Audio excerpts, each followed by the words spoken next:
Hey friends, Jana here. I am part of the Kat Scrappiness creative crew, and today we're going to continue our series getting more out of your stamps and dies and stencils. We're going to be using the Love Blooms layered stencil. It's a two-part stencil.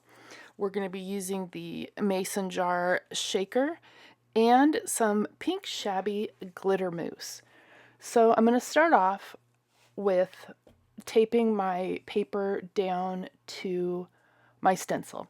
And my sandwich goes A plate, shim, B plate, rubber mat, cardstock, stencil, then the embossing, the gray embossing plate.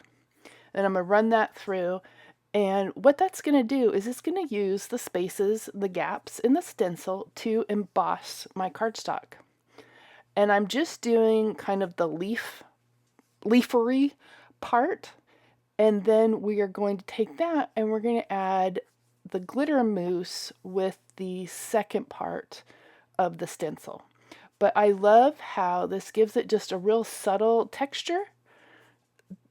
And it's raised up, it looks really pretty, but it's not like in your face, so it's going to allow the glitter mousse to really stand out.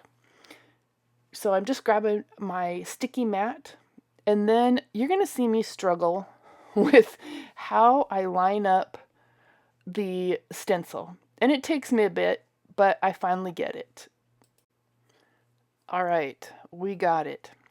So I actually have tape in the corners that match up, but because of the way that I have just the card panel, I couldn't figure out which way it needed to go. So I'm using the glitter mousse. Now glitter mousse is a water-soluble textured gel that has glitter in it. And it's fabulous. It's so much fun. So I'm just kind of giving it a little mix. Mine are brand new. You would want to keep this in a like airtight container, like a Rubbermaid or something. But I still have the little thing in there and I just got it. So we're going to smush this down with our little palette knife. And I try and really get it into all the little nooks and crannies in the stencil. But it just gives this fun, different dimension to your card fronts. But you could use it on, stamped images or wherever you just wanted a little bit of something extra. So I'm going to get this all smushed down. And I did say it is water soluble. So when I'm done, I just take my stencil, my mat, and my palette knife to the kitchen sink. I use a little Dawn power wash, and I have a little fingernail brush from probably the dollar store. I don't know, Walmart. It was cheap.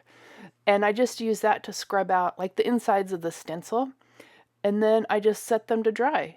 And that is it. It cleans up super easy.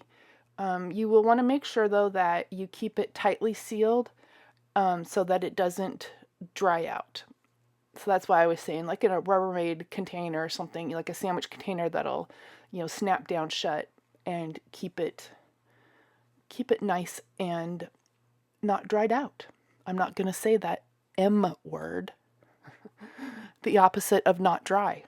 So I'm just going to put this away. Then I peel up my stencil nice and slow. And oops, I see that I have a few more that I need to just make sure that they're all filled in, that there's no light spots, where it's not really good coverage. And you can really see, any spots that you missed. And then I just scrape up whatever is on my stencil if I'm using just one color. And I just put that back into the container. If I'm using two colors, I don't, because I don't want to contaminate the colors. So then I'm going to peel this up nice and slow. Then I'm going to go wash everything off and let that dry a little bit. I will hit it with the heat tool just to make sure that it's nice and set. I don't want to stick my fingers in it, which is something that I would totally do. But look at that. Isn't that pretty?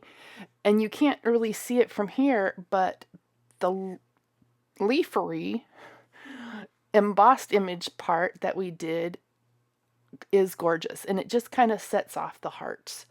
So I'm going to trim it down to card front size and get it mounted on a piece of pink paper that coordinates with that. And then we're going to make a little shaker card. And I love the mason jar shaker. I usually, if I'm sitting watching videos or whatever, I'll sit and die cut things. And so I have a bunch of the cutouts. They're plain on the front though. I have the acetate, and that's the layers all ready to go, just like you see there. I have the backing cut out of white. If I'm going to add a colored cardstock or pattern paper, I'll add that in now.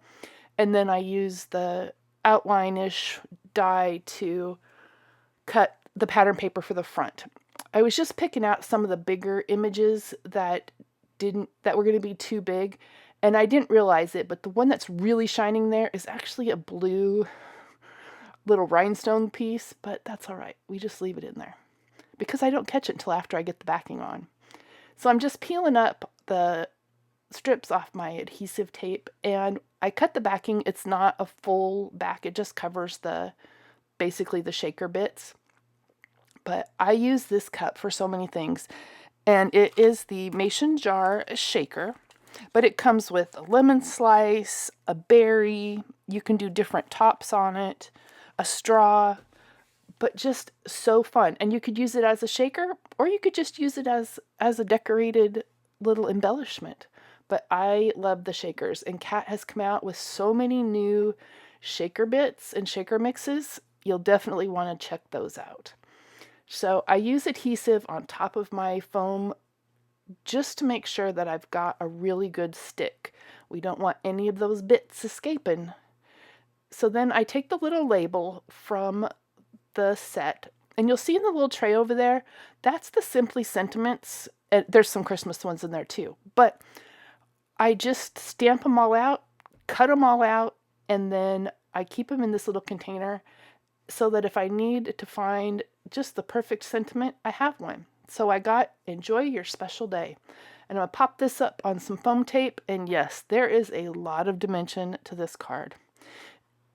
It would probably be past the thickness to mail, but this would probably be one I would hand deliver because I would be worried that my little shakery bits would get smushed in the mail. So we're going to pop that up on some foam. And I add the glue to the back. Sorry about the top of my head. I cannot see sometimes, and I was trying to get a good view to make sure I had that just right. So I'm still fussing with it, but I get it. And then we're using the Quokka from the Dress Up Quokka set.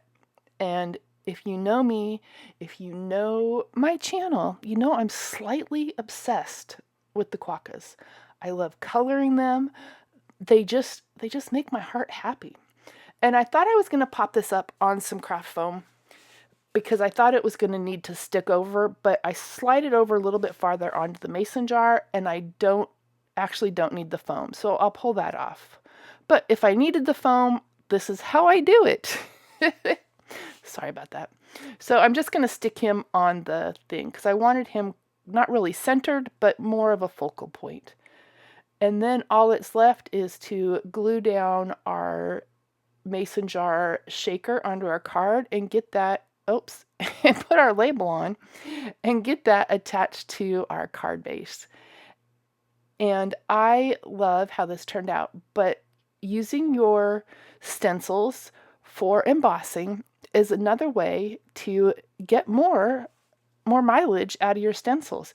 And Kat has some really fun stencils in the shop, so make sure you check those out. I will have everything linked in the description box below. If you've enjoyed this video, I would love it if you would give me a thumbs up, a like. If you really enjoyed it, go ahead and subscribe. Then you'll get notified anytime I have a new video or when I go live. But anyway, I appreciate you watching, and check out all the new stuff in the Kat Scrappiness shop. Have a fantastic day. Thanks.